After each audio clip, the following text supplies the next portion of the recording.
La solitaria figura sobre la colina contemplaba el tren mientras éste ganaba velocidad y desaparecía entre la tormenta. Tenía el corazón rebosante de la canción que se había derramado de sus labios y vibraba con tanta dulzura en el salvaje aire de la noche, llamando de vuelta a sus ayudantes. Habían cumplido su objetivo. El tren estaba preparado para la inevitable cuadrilla que llegaría en cuanto el sol se pusiera.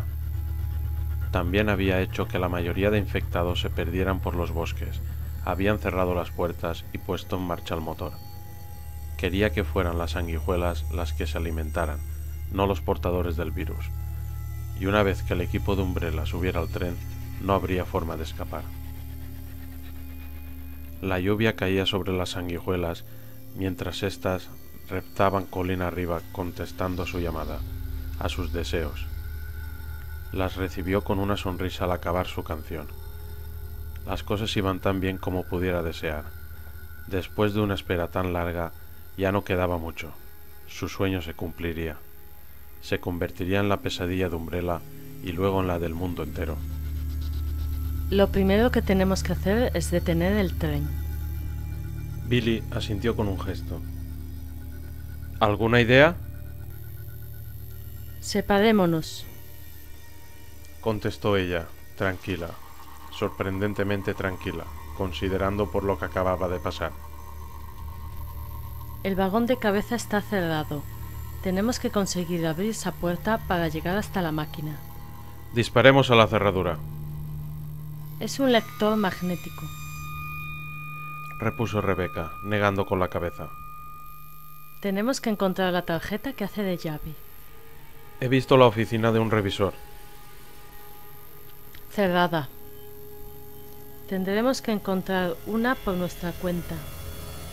Eso nos puede llevar un buen rato, indicó Billy. Deberíamos permanecer juntos.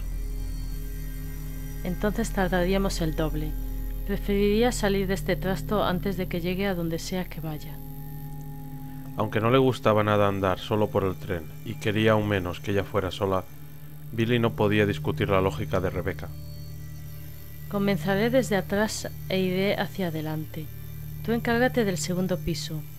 Nos encontraremos en el vagón de cabeza. Estás hecha toda una mandona. ¿No crees pequeña? Pensó Billy, pero prefirió no decirlo. En algún momento de un futuro no muy distante, ella podría ser lo único que le impidiera convertirse en el almuerzo de alguien. Y te pegaré un tiro si intentas cualquier cosa rara. Billy estaba a punto de replicarle, pero entonces vio el brillo en los ojos de la chica. No estaba hablando en serio, no del todo. La joven hizo un gesto con la cabeza indicando el arma de Billy. ¿Necesitas munición para este trasto? Estoy servido. ¿Y tú? Con otro gesto de cabeza, Rebecca fue hacia la puerta. Al llegar allí se volvió. Gracias. Te debo una. Antes de que él pudiera contestar, ella se había ido. Billy se quedó mirándola un momento, bastante sorprendido de la disposición de la joven a enfrentarse a los peligros del tren en solitario. ¿Había sido él tan valiente a su edad? Se llama negación de la moralidad. Pasa cuando eres tan joven, pensó. Sí, también él había pensado que viviría para siempre, pero que te condenaran a muerte te hacía ver las cosas de una manera ligeramente diferente. Se detuvo un instante para comprobar el vagón restaurante.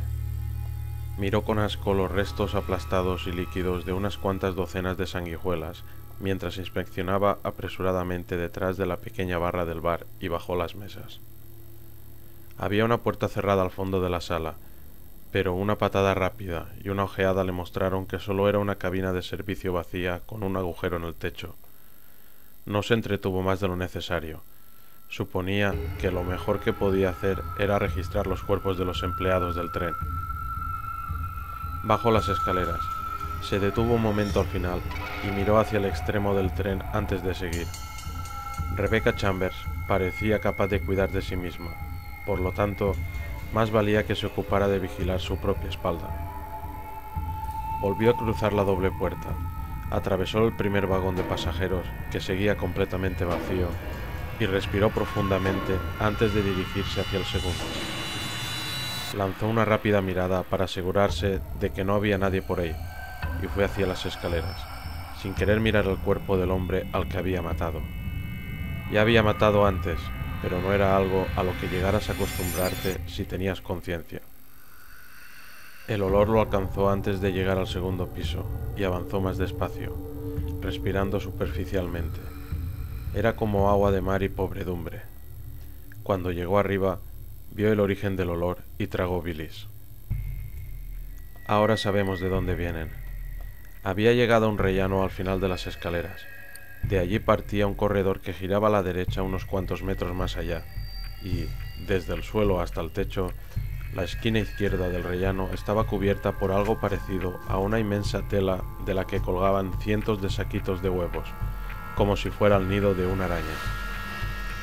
Pero esos sacos eran negros y húmedos, y brillaban bajo la tenue luz de un aplique medio enterrado.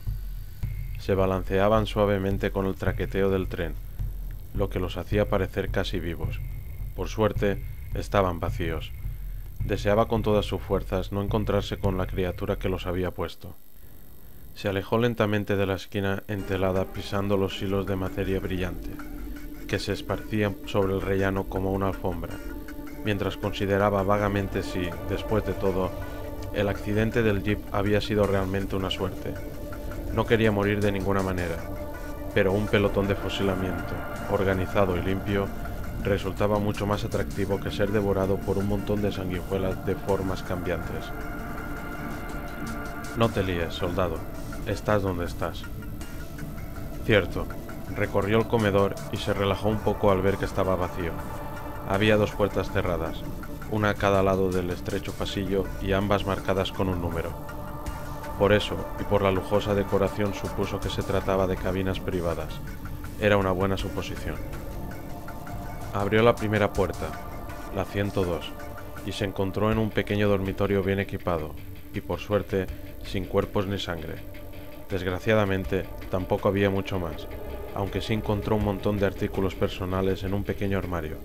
Había papeles, un paquete de fotos y un joyero.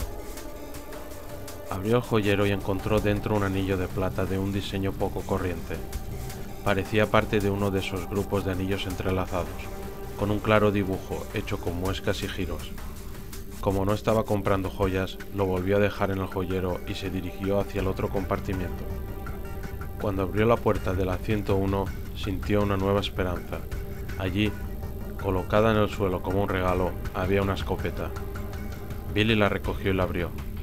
Era una Western de cañones superpuestos y cargada con 2 cartuchos del calibre 12. Rebuscando, encontró un puñado más de cartuchos, pero ninguna llave de tarjeta. Cierre magnético, ¿no? Seguramente esto abrirá esa puerta, pensó. Mientras se guardaba los cartuchos en el bolsillo delantero, el peso del arma le resultaba reconfortante. Estuvo tentado de ir a buscar a Rebecca inmediatamente, pero decidió que más valía acabar lo que había empezado. Había una puerta al final del corredor que seguramente llevaría al segundo piso del vagón contiguo y que además lo acercaría a la cabeza del tren. Cuanto antes se reuniera con la chiquilla, mejor. No tenía miedo de estar solo, no era eso, y ni siquiera estaba preocupado por Rebecca, aunque algo había. Eran tantos años en el servicio que, si algo había aprendido, era que estar solo en medio de un combate era la peor manera de estar. La puerta no estaba cerrada con llave y se abría a un vagón salón, vacío y muy elegante. A su derecha vio una barra de bar muy pulimentada y bien provista. Junto a las paredes se alineaban elegantes mesitas que dejaban libre una amplia extensión del suelo emboquetado bajo unas recargadas lámparas que colgaban del techo. Al igual que en el vagón anterior, no había sangre ni cuerpos. Billy echó un vistazo detrás de la barra y luego se dirigió hacia la puerta que había en el otro extremo del salón. Sintió una extraña inquietud al cruzar el espacio abierto y apretó con más fuerza la escopeta. Cuando ya casi había llegado al otro extremo de la sala, algo se estrelló contra el techo. El sonido fue estruendoso, ensordecedor, y el golpe tan fuerte que la lámpara que se hallaba tras el bar cayó al suelo y el cristal se hizo añicos. El tren se sacudió sobre los raíles, y Billy se tambaleó y estuvo a punto de caer. Consiguió mantener el equilibrio y se volvió para mirar. En el lugar donde había estado la lámpara había una profunda hendidura. El metal estaba retorcido, y mientras Billy miraba, dos cosas gigantes se clavaron en el techo, atravesándolo a unos 2 metros una de otra. Billy las contempló asombrado, sin saber qué estaba viendo. Las agudas piezas grandes, cilíndricas y acabadas en punta parecían estar divididas longitudinalmente, partidas por la mitad. ¿Parecían pinzas? Se le hizo un nudo en el estómago. Eso era exactamente lo que eran, como las pinzas de un cangrejo o un escorpión gigante, y mientras las contemplaba, se abrieron mostrando unos bordes cerrados. Las enormes pinzas se torcieron hacia arriba y comenzaron realmente a serrar el techo de acero. El sonido del metal al romperse era como un chirrido agudo. Ya había visto bastante. Se dio la vuelta y corrió los escasos metros que lo separaban de la puerta. Notó que le cubría un sudor frío. A su espalda, el grito del metal torturado continuaba creciendo. Agarró el manillar de la puerta, apretó y estaba cerrada con llave, claro. Se volvió justo a tiempo de ver al propietario de las enormes pinzas saltar a través del retorcido agujero que había hecho y bloquearle la única ruta de escape. Rebecca acababa de decidir que el último vagón era seguro cuando un perro la atacó. Después de dejar a Billy, había atravesado la cocina, situada en el último vagón. Rebosaba de sangre y de utensilios culinarios caídos por todos lados. Pero por lo demás estaba vacía. Rebecca estaba comenzando a preguntarse si algunos de los pasajeros y empleados podrían haber escapado, quizá cuando el tren fue atacado por primera vez. Había demasiada sangre para tan pocos cadáveres, pero considerando el estado de los pocos pasajeros con los que se había topado, tal vez fuera mejor así. Le patinaron los pies sobre un charco de aceite mientras inspeccionaba la cocina. Pero aparte de eso, su búsqueda transcurría sin incidentes. La puerta que daba al resto del vagón, seguramente a algún tipo de almacén, estaba cerrada con llave, pero había una especie de trampilla a la altura del suelo con una cubierta que no le costó levantar. No le gustaba la idea de arrastrarse por un agujero oscuro, pero solo era un corto túnel, de un par de metros. Además, le había dicho a Billy que comenzaría por la parte trasera del tren y tenía intención de ser concienzuda. Hacer bien su trabajo era algo a lo que aferrarse en medio de toda esa locura. Las víctimas del virus ya eran un gran mal rollo, y el hombre hecho de sanguijuelas... No pienses en eso. Busca la tarjeta, encuéntrala, detén el tren, consigue ayuda de verdad. Alguien que no sea un asesino convicto. Billy era su único puerto en medio de la tormenta, por así decir, y era cierto que le había salvado la vida, pero confiar en él más de lo estrictamente necesario sería una estupidez. Había tenido razón con respecto al siguiente compartimento. Después de arrastrarse claustrofóbicamente por lo que, por suerte, había sido un corto trecho, se levantó en un espacio de almacenamiento apenas iluminado por una única bombilla. Había cajas y bidones a lo largo de las paredes, la mayoría ocultos entre las sombras. Nada se movía excepto el propio tren, que avanzaba traqueteando sobre la vía. Al fondo del compartimento se encontraba una puerta con una ventana. Rebecca se acercó con el arma por delante y los brazos extendidos, y vio oscuridad y movimiento al otro lado. El sonido del tren se hizo más fuerte. Se dio cuenta de que por fin estaba en el último vagón, mirando hacia el exterior. Sintió algo parecido al alivio solo de saber que el mundo seguía existiendo allá afuera. Y llegado lo peor, siempre podría saltar. El tren iba bastante rápido, pero era una opción. Se volvió a oír el ligero sonido a su espalda, y apuntó hacia la nada con el corazón golpeándole dentro del pecho. El tren seguía avanzando, y las sombras yendo y viniendo. El sonido no se repitió. Después de un tenso instante, Rebecca respiró hondo y sacó todo el aire. Probablemente habría sido una de las cajas al bambolearse. Como el resto de ese vagón, bueno, al menos el piso bajo, el almacén parecía ser seguro. Dudaba de que hubiera una llave de tarjeta en este lugar, pero al menos podría decir que lo había registrado. Rebecca escuchó unos extraños ruidos. Se quedó helada al escuchar el sonido justo a su lado, y sabía que era. Cualquiera que hubiera tenido un perro lo sabría. El golpeteo de las uñas sobre una superficie dura. Movió lentamente la cabeza hacia la derecha, donde vio que había un par de cestas para perros, ambas con la puerta abierta, y saliendo de las sombras, detrás de la más cercana. Todo pasó muy deprisa. Con un furioso gruñido, el perro saltó. Rebeca tuvo tiempo de apreciar que era como los otros que había visto, enorme, infectado y destrozado. Luego, su pie derecho se alzó en un acto reflejo. Lanzó una violenta patada y le dio a la criatura en el costado del enorme pecho. Con un horrible sonido húmedo, oyó y notó cómo un gran trozo de pecho del animal se hundía. La piel se separaba del músculo grisáceo y un pedazo de pellejo apelmazado se le pegaba a la suela del grasiento zapato. Increíblemente, el perro siguió avanzando como si no notara la herida, con las goteantes fauces abiertas. La atraparía antes de que ella pudiera levantar el arma, estaba segura. Casi podía sentir los dientes clavándose en el brazo. Y también supo que un mordisco de ese perro la mataría, la transformaría en uno de los muertos vivientes. Pero antes de que los dientes llegaran a tocarla, se le fue el otro pie, manchado de aceite, y resbaló. Rebeca cayó al suelo y se golpeó la cadera, pero el perro pasó sobre ella, soltando un penetrante olor a carne podrida. El perro llegó a tocarla. Llevado por el impulso, una de las patas traseras le había pisoteado el hombro izquierdo al pasar sobre ella. Su afortunada caída solo le había regalado un segundo. Rebeca rodó sobre el estómago, extendió el brazo y disparó. Le dio al animal mientras éste se volvía para seguir atacando. El primer tiro fue demasiado alto, pero el segundo tiro dio en el blanco y la bala le entró a la pobre bestia por el ojo izquierdo. El perro se desplomó sobre el suelo, muerto ya antes de caer. La sangre empezó a derramarse alrededor del animal. Rebeca se alejó arrastrándose y se puso en pie.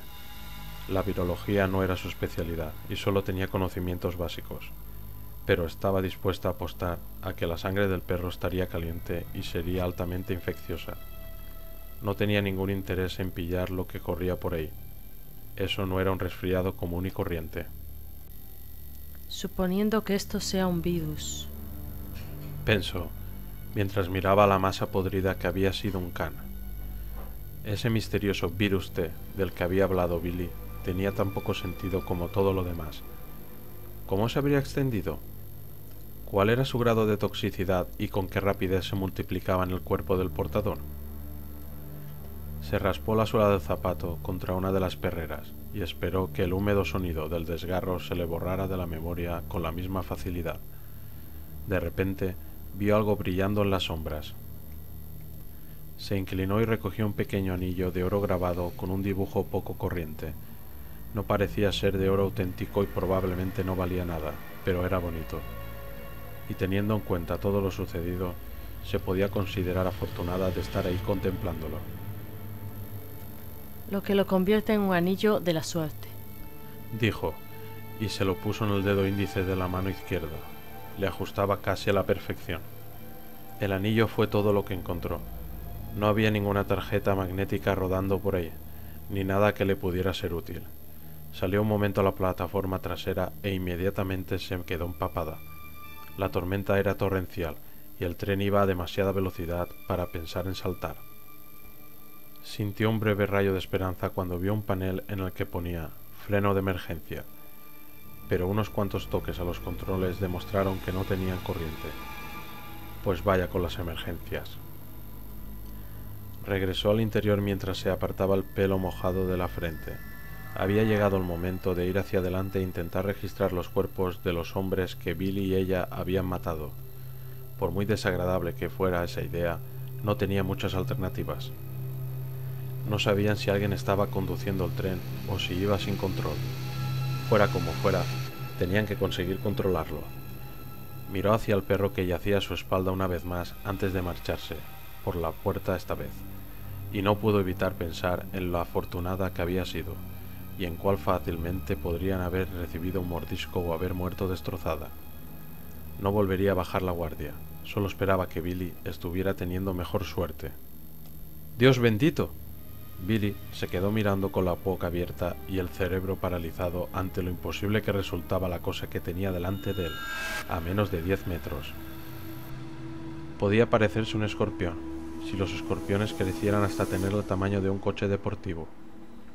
El monstruo que había atravesado el techo del tren era como un insecto, uno de 3 metros de largo, con un par de pinzas gigantes y acorazadas a cada lado del rostro plano y una cola larga e hinchada que se arqueaba sobre su espalda y acababa en un aguijón curvado más grande que la cabeza de Billy. Tenía muchas patas, pero Billy no estaba de humor para contarlas, no mientras esa cosa avanzara hacia él, emitiendo un sonido parecido al de un motor sobrecalentado al golpear el suelo con sus articuladas extremidades. La lluvia caía a raudales por el agujero del techo. Era como una escena infernal, con la criatura emergiendo de la húmeda niebla como en una pesadilla. No había tiempo para pensar. Billy se echó la escopeta de caza al hombro, la montó y apuntó al cráneo plano y chato de la cosa. Entre el movimiento del tren y el avance rasposo y tamboleante de la monstruosidad, le llevó unos segundos asegurar el tiro, unos segundos que le parecieron eternos. La criatura se acercó y a cada resonante paso de los duros pelos de sus puntiagudas pezuñas arrancaban retazos de la elegante alfombra. Billy apretó el gatillo y la escopeta le golpeó el hombro con suficiente violencia como para causarle un hematoma. ¡Diana! La cosa lanzó un chillido agudo y un borbotón de un fluido lechoso salió a presión del cráneo acorazado. Billy no se detuvo a evaluar el daño, volvió a apuntar y disparó. La cosa gritó aún más fuerte, pero siguió avanzando. Billy abrió el arma, hizo saltar los cartuchos y buscó unos nuevos. Hurgó en el bolsillo nerviosamente y los cartuchos cayeron al suelo mientras el monstruo cubría la distancia rápidamente, demasiado rápidamente. Le quedaba un solo cartucho en el bolsillo. Lo agarró, lo metió en el cañón y se colocó la escopeta a la altura de la cadera. Como no sirva este... El tiro le dio al monstruo en el centro de su desagradable rostro, a un solo metro de donde se hallaba Billy, tan cerca que notó que el calor del residuo de pólvora le golpeaba la piel desnuda y se le incrustaba. El agudo chillido se detuvo cuando un gran pedazo irregular de exoesqueleto saltó por los aires desde la parte trasera de la cabeza del monstruo y salpicó la espasmódica cola de sangre y trozos de masa cerebral. Un temblor sacudió a la cosa. Las enormes pinzas saltaron hacia afuera, abriéndose y cerrándose, y la cola aguijoneó el aire. Con un borboteante grito final, el monstruo cayó al suelo y pareció desinflarse mientras las pinzas y el resto del cuerpo dejaban de moverse. El olor que despedía, como de grasa sucia, rancia y caliente, era casi devastador, pero Billy permaneció inmóvil durante más de un minuto, esperando para asegurarse de que el bicho estaba muerto. Podía ver por donde habían penetrado los dos primeros tiros, ligeramente a la izquierda, aunque el último había sido bueno y había descascarillado la armadura que protegía los negros ojillos. ¿Qué era aquello? Lo contempló horrorizado, sin estar muy seguro de quererlo saber. Debía de estar relacionado con los perros y los muertos vivientes, con el virus T. El diario que había encontrado decía algo sobre que incluso pequeñas dosis causaban cambios de tamaño y agresividad, lo que significa que este tipo debe de haberse tragado unos 10 litros como mínimo. ¿Accidentalmente? Para nada. El diario también decía algo de un laboratorio, y de controlar los efectos del virus y de que, hasta que lo pudieran controlar, la empresa estaba jugando con fuego. Las implicaciones estaban bien claras. Quizá el virus T se hubiera escapado accidentalmente, pero esa empresa, fuera la que fuera, sabía de antemano lo que el virus podía hacer. Habían estado experimentando con él. Pero, por el momento, lo único que importaba era que la cosa estaba muerta, y que se había acabado el buscar la llave. A la porra el ir solo.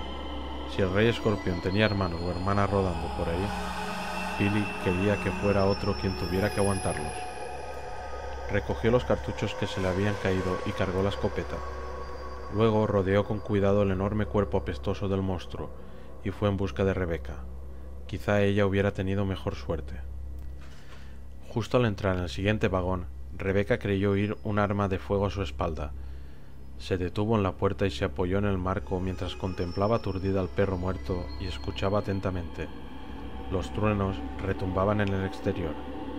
Pasado un momento, desistió de intentar oír algo y avanzó hacia la cabeza del tren. Se movía lentamente, preparándose para ver a Edward de nuevo, y deseó haber pensado en coger una manta o algo entre el revoltijo del vagón de pasajeros, quizá el abrigo de alguno de los muertos. Lo que era seguro es que no tenía nada más, excepto una creciente sensación de indignación hacia quien fuera que hubiera dejado escapar el virus T y un fuerte dolor de cabeza de tanto contener la respiración. Ni llaves ni nada que pudiera servir para algo. Pensó en el cadáver del empleado del tren que había hallado en el vagón delantero, donde también se había encontrado con Edward. Quizá la llave que agarraba en su mano muerta resultara útil. Llegó a la esquina del pasillo y se obligó a doblarla, evitando el charco de fluidos que habían salido del perro muerto. Edward había desaparecido. Rebecca se detuvo en seco y se quedó observando el lugar. El segundo perro continuaba en el mismo sitio, pero un trozo de gasa roja y unas cuantas salpicaduras sangrientas era todo lo que indicaba que el cuerpo de Edward también había estado allí. Eso y el penetrante olor a putrefacción. Una brisa fresca y húmeda entraba por las ventanas, pero el hedor era demasiado fuerte para que pudiera con él.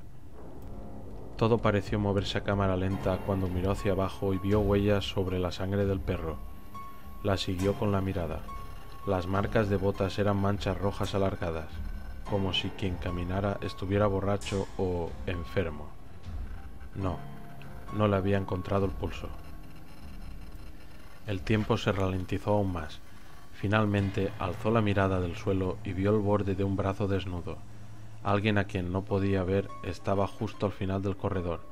Alguien alto, alguien que calzaba botas.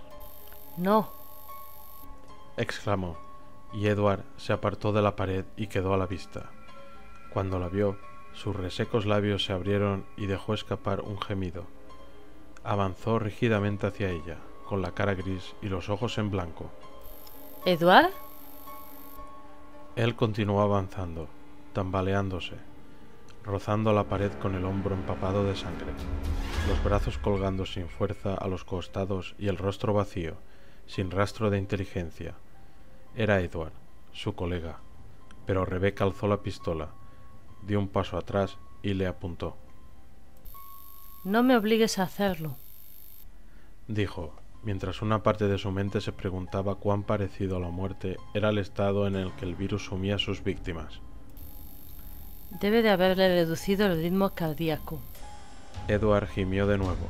Parecía desesperadamente hambriento, y aunque sus ojos casi no se distinguían bajo la nube blanquecina, Rebecca alcanzó a verlo como para entender que eso ya no era Edward.